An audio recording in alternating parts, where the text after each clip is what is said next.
बे समाव रादाबखौ फरायदों आं सन्दना इस्लारि।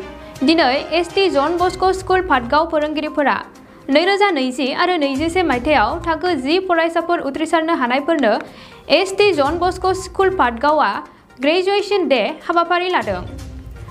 दिनैनि बे हाबाफारियावनो थाखो 10आव फरायनानै उथ्रिलांनो हानाय फरायसाफोरजों लोगोसे दिथागिरि बिथांमोनखौबो गाब गोनाङै बे हाबाफारियाव बाहागो लानायखौ मोजांथारै नुनो मोननाय जादों। 2020 मायथाइनिफ्राय आसामनि मादाव बर' आयदायाव बयनिख्रुइबो बांसिन 99 नाम्बार लानानै सेथि मासि आवग्रिनानै मुं लाखिनो हादों पवन बसुमतारी बिथाङा। लोगोसे 2020 आरो 21 मायथाइयाव थाखो 10 फरायसाफोरनो बयनिख्रुइबो साबसिन एबा मोजांसिन फरायनानै उथ्रिसारलांनो हानाय फरायसाफोरनो 5,000 रांबो बान्था होनाय जादों। सेथि आरो नैथि थामथि बे बान्थाखौ होनाय जादों। दिनैनि बे फरायसाफोर उथ्रिसारनो हानाय मान बिलाइ गथायनाय हाबाफारियावनो बड' आयदानि फोरोंगिरि रातुल ब्रह्म बिथाङा खौरांगिरिनि सिगाङाव मा फोरमायदों मिथिना लानि। बे समाव मिथुन बसुमतारीनि खौरां। दिनैनि हाबाफारिया जाहैबाय जोंनि बे फरायसालिनि सेन्ट जन बस्को लाब्रागुथिनि जायनाखि दिनैनि प्रग्राम खालामनाय बेयो जाहैबाय थांखांनाय 2020 मायथाइ आरो 21 मायथाइनि जोंनि बारग'लांनाय फरायसाफोरखौ जोङो मा खालामनो हायाखै, जोङो बिदायबो होनो हायाखै आरो बिसोरनो मान बावनो हायाखै। माखासे कर'ना प्रट'कलनि थाखाय जोङो बेखौ दोनथ'नो गोनां जादों। सरकारनि नेमखान्थिखौ जों मानिनो गोनां जादों। बेनि थाखायनो जोङो बे प्रग्रामखौ दिनैहाय खालामदों, गाजा गोमजायै खालामनाय जादों। दिनैसिमाव नोंथांमोननि बे फरायसालिनिफ्राय खेब बेसेबां मेट्रिक फाइनाल होनाय स्टुडेन्ट? जागायनाया फरायसालिखौ गायसननाया 2013 मायथाइयाव गायसननाय जादों। लोगोसे 2019 फार्स्ट 19, 20, 21 बोसोरथाम जोङो मेट्रिक फाइनाल होनो हाबाय बे फरायसालिनिफ्राय। बोसोरथाम मेट्रिक फाइनाल होनो हाबाय। दिनैसिमाव नोंथांमोननि फरायसालिनिफ्राय माबायदि जाफुंसार फरायसाफोरखौ नोंथांमोना मोननो हादों? जोङो ओरैबायदि जाफुंसारनो हादों, माखासे फरायसालियाव जों हाजासेखौ नाजानानै फोरोंगिरिफ्रा हाजासे नाजानानै फरायसाफोरखौ जोङो जाफुंसार होनो हादों।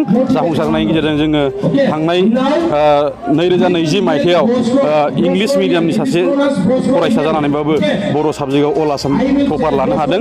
99 मार्क्स लानानै पास खालामनो हादों। जों बिराद गोजोननाय मोनदों। बेनि अनगायै बोसोरफ्रोमबो जोङो स्टार डिस्टिंसन बेखौ मोननो हादों। आरोबाव जोङो उननि समावहाय आरोबाव जोङो बांसिन मोनबावगोनखौ जों आसा खालामदों। एबाराव जोङो बेनिफ्राय टपार मोननो अल आसाम टपार मोननो थाखाय जोङो नाजादों आरो। 2020 आरो 21 मायथाइयाव साबेसे फरायसाफोरा नोंथांमोननिफ्राय फार्स्ट डिभिजन रेंकखौ आरजिनो हाया? डिस्टिंसन 2 आरो 8 जन स्टार मार्क्स मोननो हादों। बेनि अनगायै माखासे 18 जनाव आरो माखासे सेकेन्ड डिभिजन। नोंथांमोना दिनैनि बे हाबाफारियाव गार्जेनफोरखौ एबा दिथागिरिफोरखौ लाफानानै हाबाफारि खुंदों। दिथागिरिफोरनिसिम नोंथांमोना लाफानो हाबाफारि खुंनायनि उद्देश्यआ मा?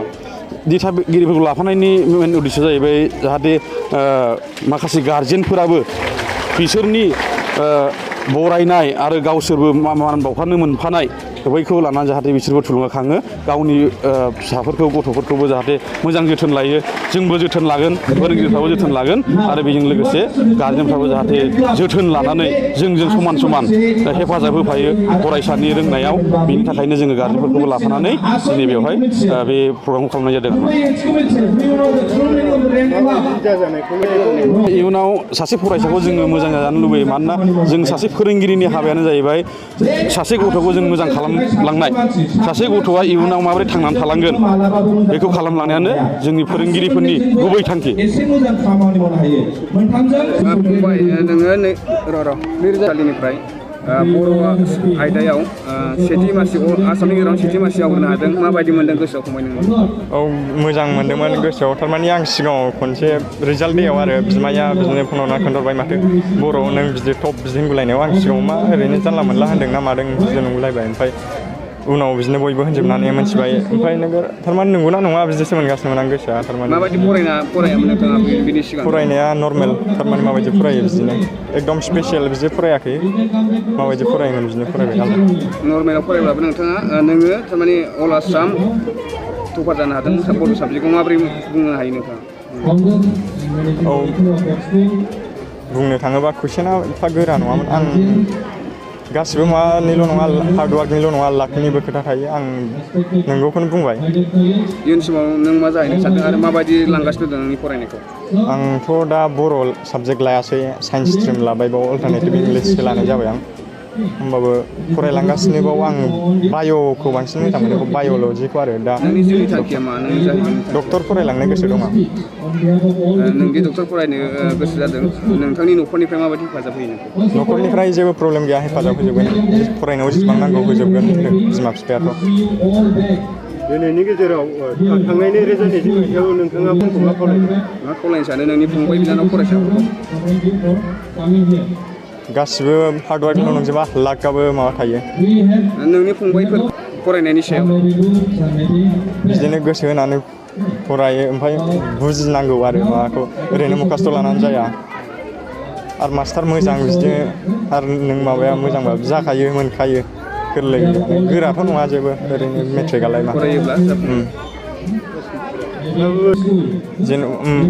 फंबाय बिनानावमोनखौ आं बुंनो सानदों जिखुनु गोसो होनानै फरायोबानो जाबाय सानफ्रामबो फरायबाय बिदि एकदम बारा फरायलायनाङा मारै फरायो बिदिनो सानफ्रामबो फरायनांगौ जिखुनु सानफा साननै बादा हरजायो बिदिनो नाथाय फरायबाय थानांगौ आरो गोसो होनानै बिदि फरायबानो जाहैबाय दे गोजोन्थों मोनसे गोजोनथाव खौरां गोजोननि नोगोर क'क्राझाराव थानाय बाजार इन्डिया आरो MRM हस्पिटाल साखाथियाव बड'लेण्ड थेरापिस्ट सेन्टाराव थुब्ला ब्रह्मआ गुबुन गुबुन रोखोमनि सानाय सुनाय गोनां सुबुंफोरनि थाखाय फाहामथाय होनाय जायो जेरै जान्जि सानाय हान्थु सानाय गोदोना सानाय आदै सानाय आफादावदै सानाय जानजि जरा सानाय खर' सानाय सिनस्रि जरा सानाय बैफोरबायदि सुबुंफोरनि सानायफोरखौ फाहामथाय होबोगासिनो दं सोरबाफोर बे बेरामाव गोग्लैनाय सुबुंफोरा बे खाबुखौ लानो हागोन गोबां मिन्थिनो थाखाय नैबे जानबुं नङाव फन खालाम 9974030738